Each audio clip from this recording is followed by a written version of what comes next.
Thank you very much, and let's take our seats. Thank you very much. Asante sana.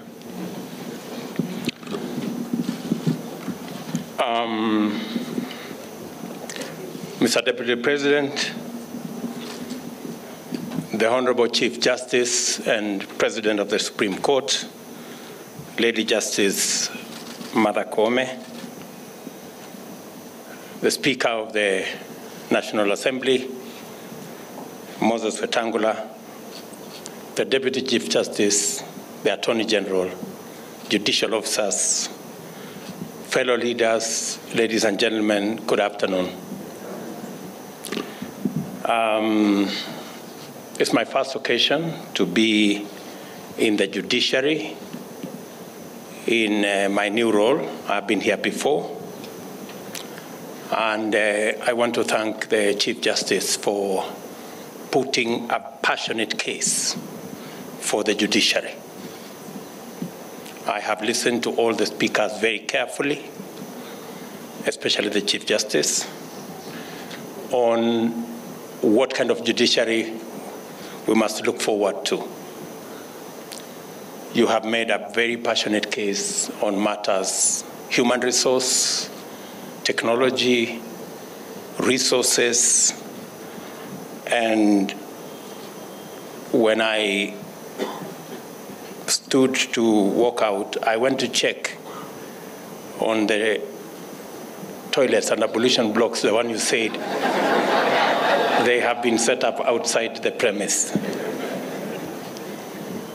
And I confirm that indeed we need to do something about our judiciary, especially those of us who are in the other arms of government.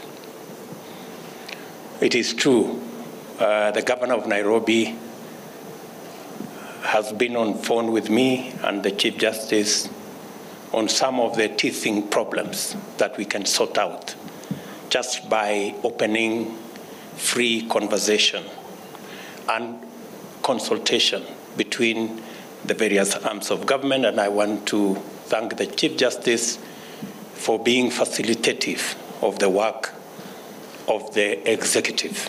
And in equal measure, we will be facilitative of the judiciary, because in the end, we want to serve the people of Kenya together.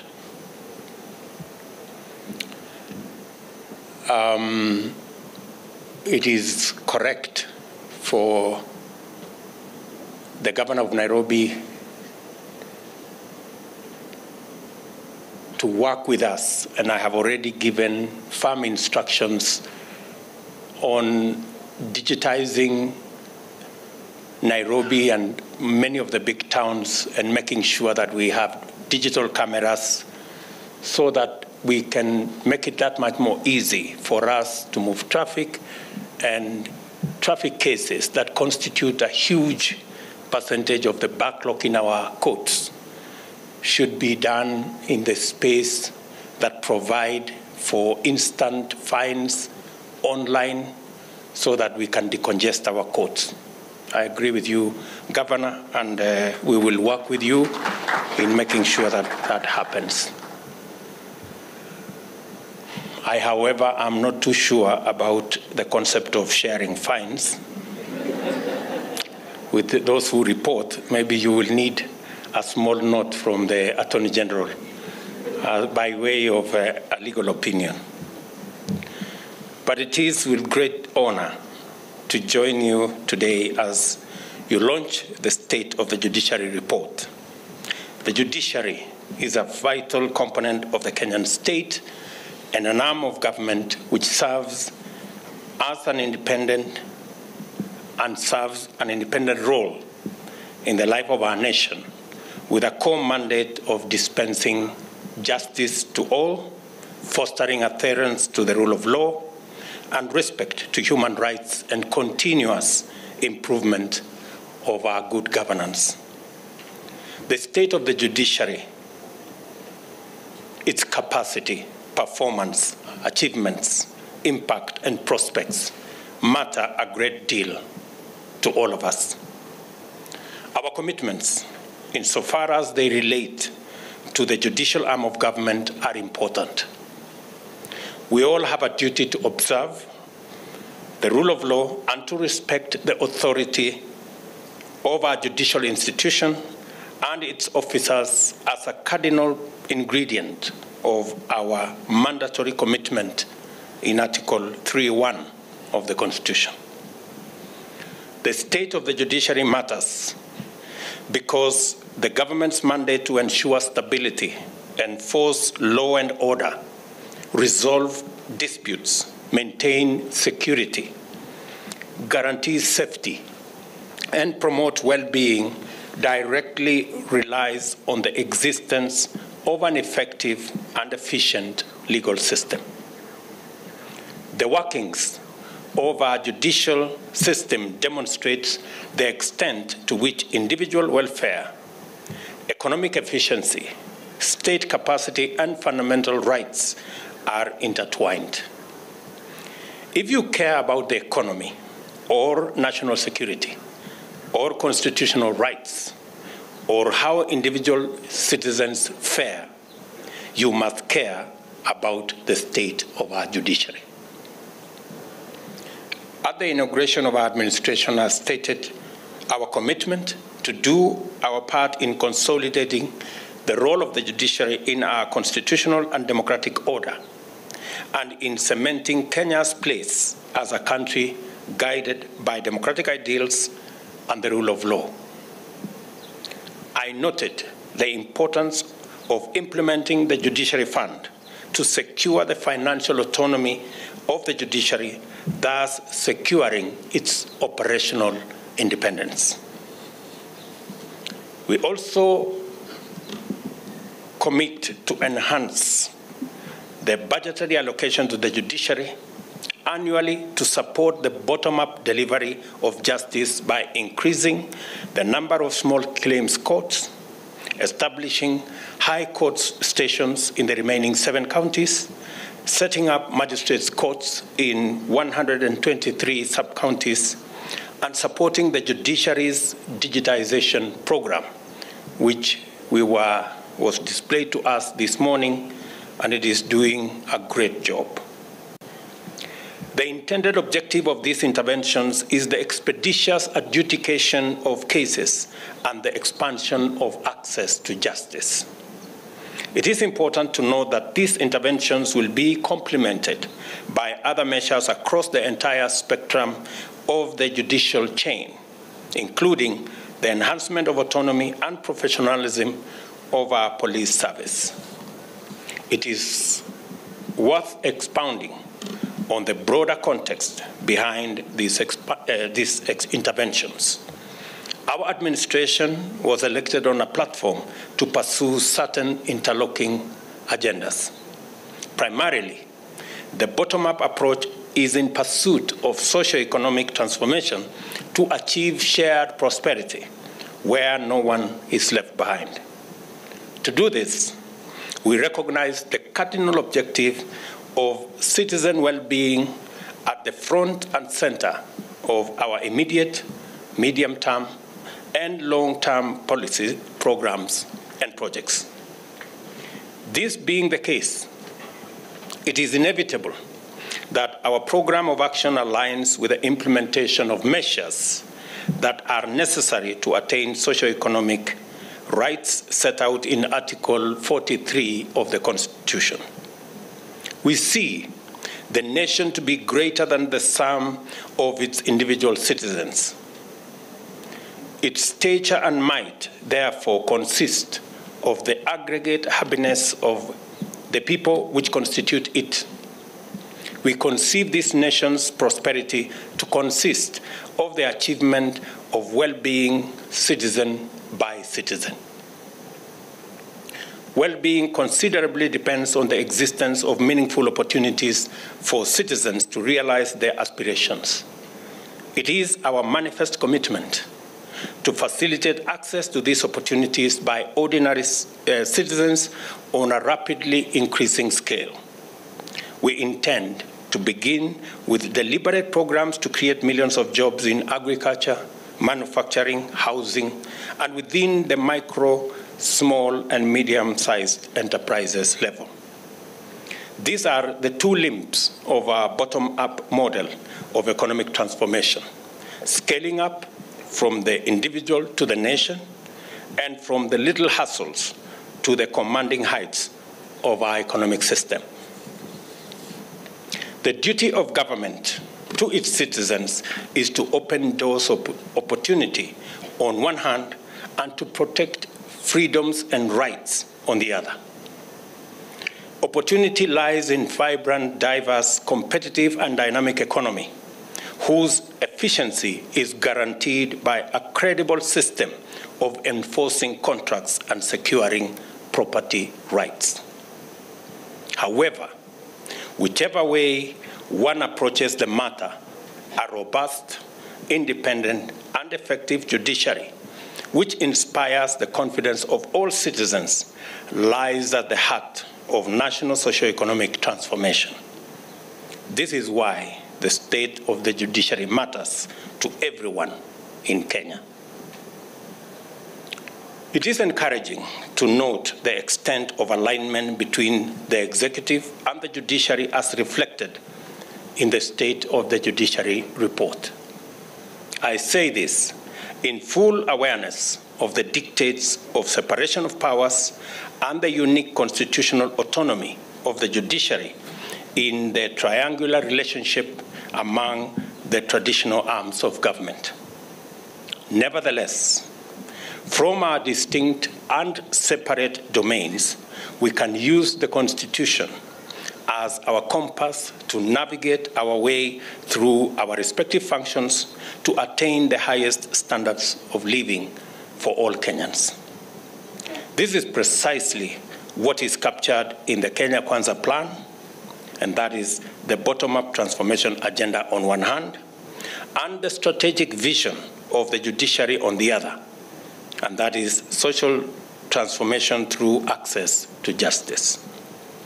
Both documents explicitly set out the realization of the promise of the Constitution of Kenya 2010. They championed the inclusion of the traditionally excluded and historically marginalized sectors of our society. Each document also prioritizes the millions at the bottom of the socio-economic and political pyramid as the foundation of sustainable transformation. Furthermore, we are united in the knowledge that an accessible, efficient, and impartial judicial system facilitates shared economic development that meaningfully includes the needy, most vulnerable, and marginalized segments of our society. We also recognize that the efficiency of the judicial system in the resolution of commercial disputes and securing property rights is key to making Kenya a destination of choice for investors. The government, therefore, will support the judiciary to attain efficiency in its operations so that it can effectively contribute to the attraction and retention of foreign and domestic investments.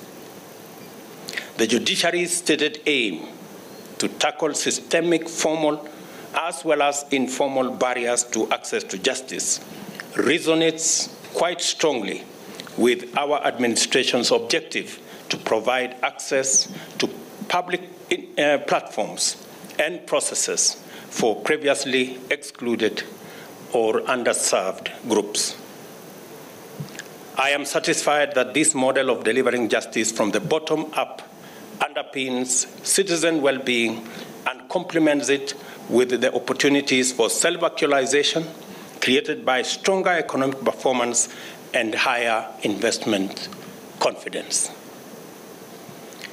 The socio-economic transformation through access to justice is a program that is responsive to the gaps in the judicial system, ensuring that possibilities become a reality by virtue of decisive measures to develop a high-quality, accessible, efficient, expeditious, and cost-effective judiciary. Such a people-centered approach aligns admirably with our broader transformation agenda. I have noted from the State of the Judiciary report that the judiciary has made progress in delivering value for taxpayers' investments in establishing critical infrastructure and achieving significant improvement in resolving disputes. For example, the small claims courts cohort of the judicature, now comprising 11 courts, disposed of 9,315 cases, unlocking 1.4 billion that had been held up in disputes. The first specialized sexual and gender-based violence court was inaugurated in Shanzu in Mombasa, and the political parties disputes tribunal was decentralized to 7 regions. It is highly commendable that apart from setting up premises for High Court, Land and Environment Court, and Magistrates Courts across the country, the judiciary has also complemented these developments with ICT capabilities.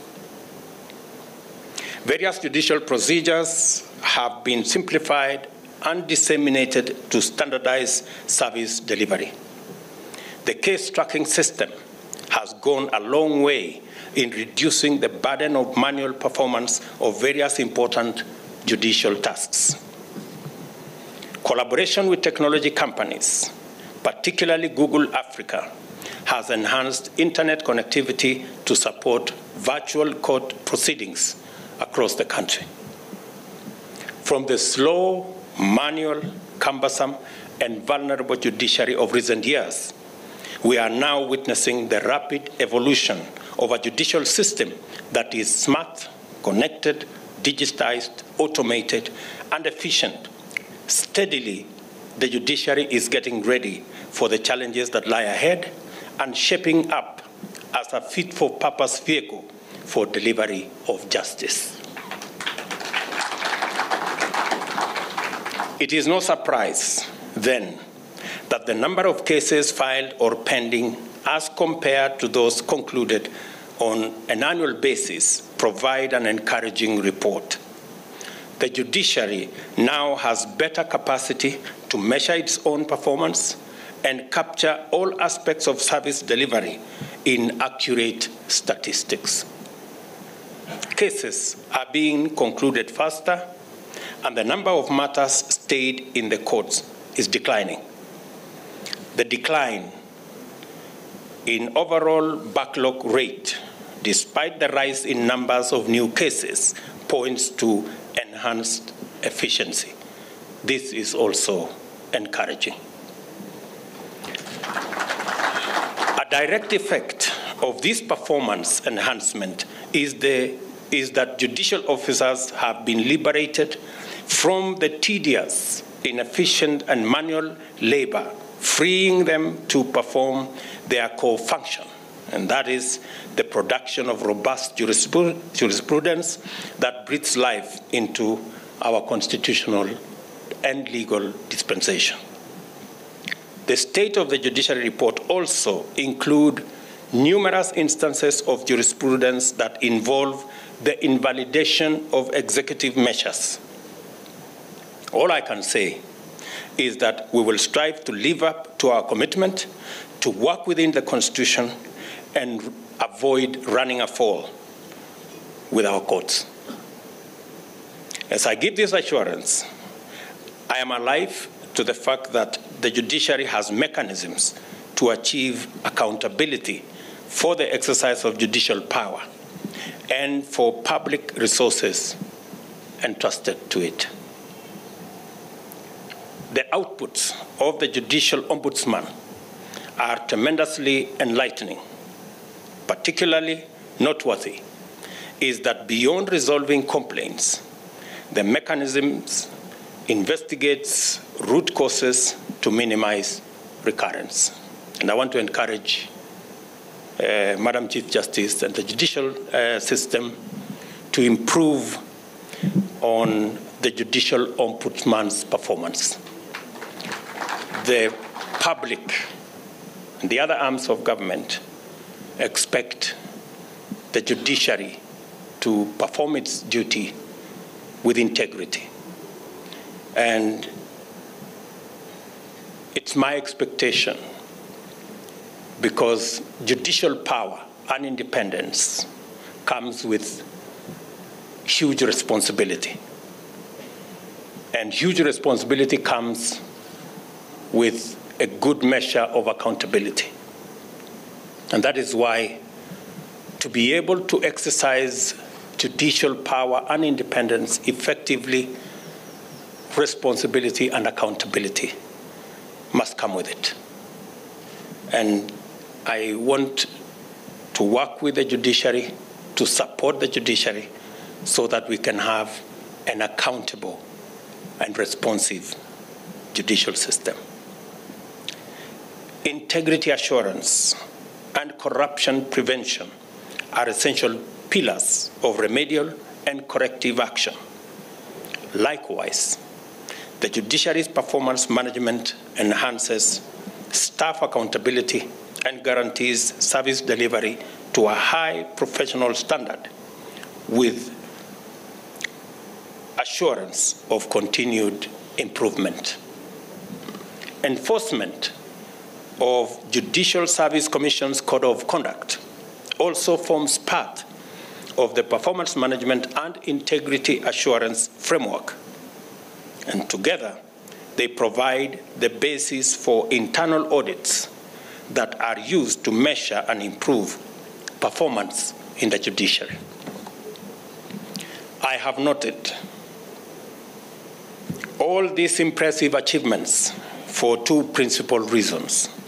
First, the high standard and consistent improvement was achieved in spite of the judiciary's staff establishment falling far below its requirement. Currently, the judiciary has 6,182 employees. To operate optimally, the report states that the judiciary requires 9,417 employees, 348 judges, 1,200 judicial officers, and 650 law clerks and legal researchers, and 7,219 judicial staff. Secondly, the impressive performance was achieved on a budgetary allocation which stood at 0.6% of the national budget. Without a doubt, the low budgetary allocation has affected critical projects and activities. It is with this in mind that I gave the undertaking, and which I repeat, to enhance annual allocation to the judiciary for the next 5 years in an effort to mitigate the opportunity cost of accrued shortfalls. And since we have the other arms of government represented here, we have committed to increase the budgetary allocation to the judiciary by 3 billion shillings every year to make sure that we build the necessary infrastructure, hire the requisite numbers of staff, and build ICT capabilities to enable our judiciary deliver on its mandate. I congratulate the Chief Justice and the entire judicial service for doing a good job against serious constraints. We do not take for granted your admirable effort to raise the standard of output amid such tremendous challenges.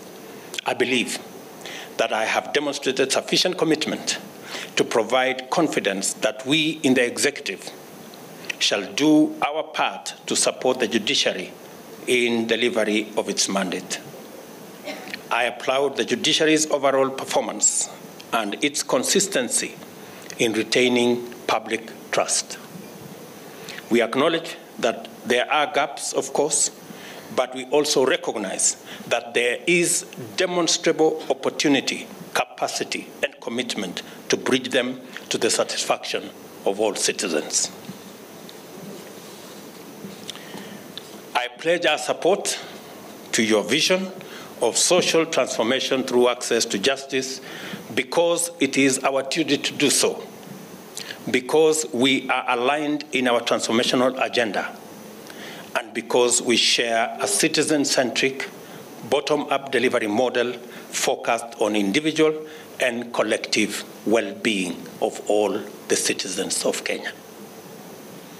For the avoidance of doubt, I reiterate my commitment and that of the government of Kenya to live up to our pledge to the people of Kenya that we intend to empower the judiciary and the criminal justice system as required by the Constitution, as well as respect the decisions and orders of the courts as they relate to the executive. Expect no more or no less.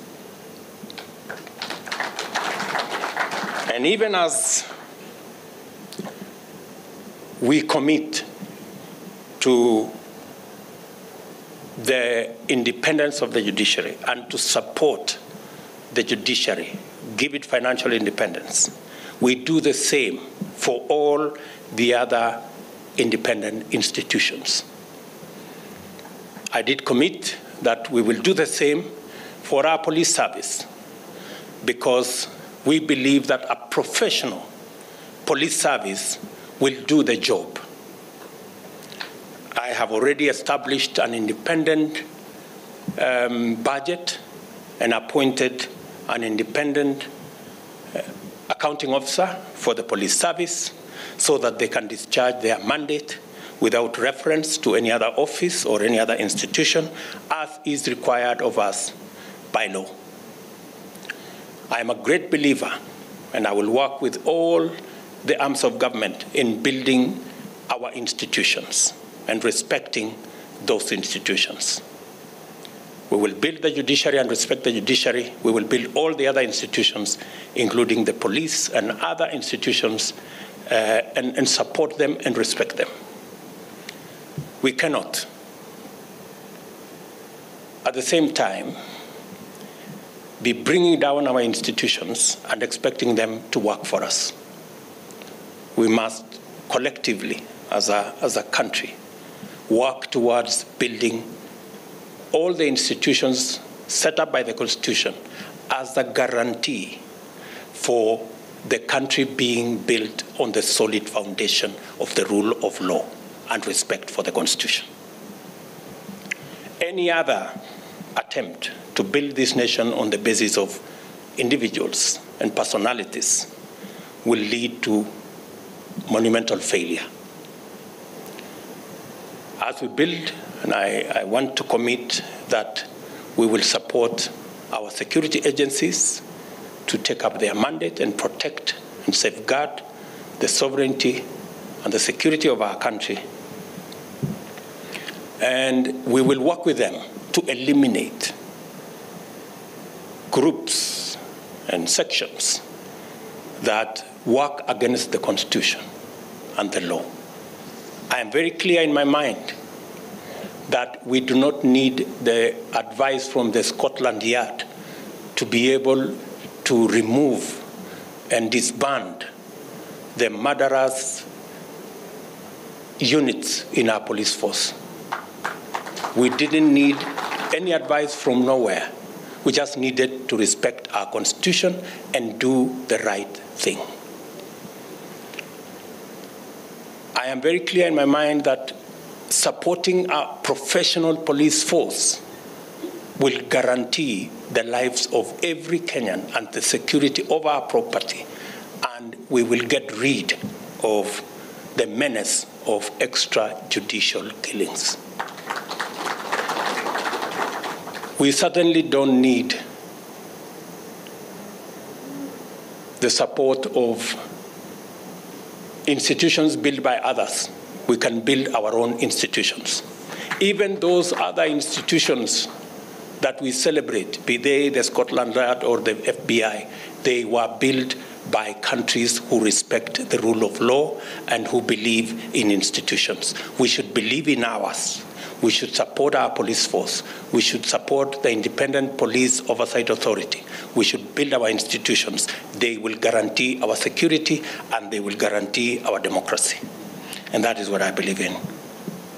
Let me also say, for the record, because I hear our friends and brothers from the opposition trying to propose to us that we should denigrate our own institutions and work with the institutions of others, that we are much more sure of building our own institutions. And secondly, let me also say, for the avoidance of doubt, that as we commit additional resources and financial independence of all our independent institutions, the judiciary, the police, and all the other institutions, we must all work collectively towards making sure that we have savings and we collect revenues that will support our development. I want to ask the judiciary to work with us and not to provide any safe haven for the people running away from paying tax. They should not find refuge in the judiciary. They should not find refuge in judicial orders. We want every citizen to carry their portion of the burden of running the affairs of our country. That is the request I am making to the judiciary, as I do to the legislature, that we must all work towards sealing the loopholes of pilferage and leakage in our revenue collection. I think it is important for us to note that as a percentage of GDP, we are collecting 14% of our GDP. Our neighbors are collecting 25% of our GDP. So we are lagging behind. And that is why we have shortage of resources to run our development program. Our friends in the opposition are telling us that we should continue to borrow and we should not raise our savings. I want to say, for the avoidance of doubt and on record, that already we have had conversations with the Central Organization of Trade Unions. We have consultations with the Federation of Kenya Employers, and we have all agreed, except the people in the opposition, that it is necessary to increase our contributions on savings from 200 shillings to 6% of our salaries. Our brothers and sisters in the opposition should wake up to this reality and smell the coffee. Kenyans are moving on. We want to raise our savings because at the moment we are between 10 and 12% of GDP in terms of savings. We can scale that up to between 30 and 40% of our GDP. That is the surest foundation of running our development program, not merely thinking that you can go on a borrowing spree. In any case, the money you go to borrow is the savings of others, and you have to pay through the nose if you have to borrow. So we have, everybody's job has been cut out, and we will continue to have this conversation because we are a democratic nation. Finally, and once again, I congratulate the judiciary on the commendable progress made in delivering your solemn constitutional mandate, and wish all of you God's blessings as you proceed on the journey to transformational success. Thank you, and may God bless you. Asanteni sana.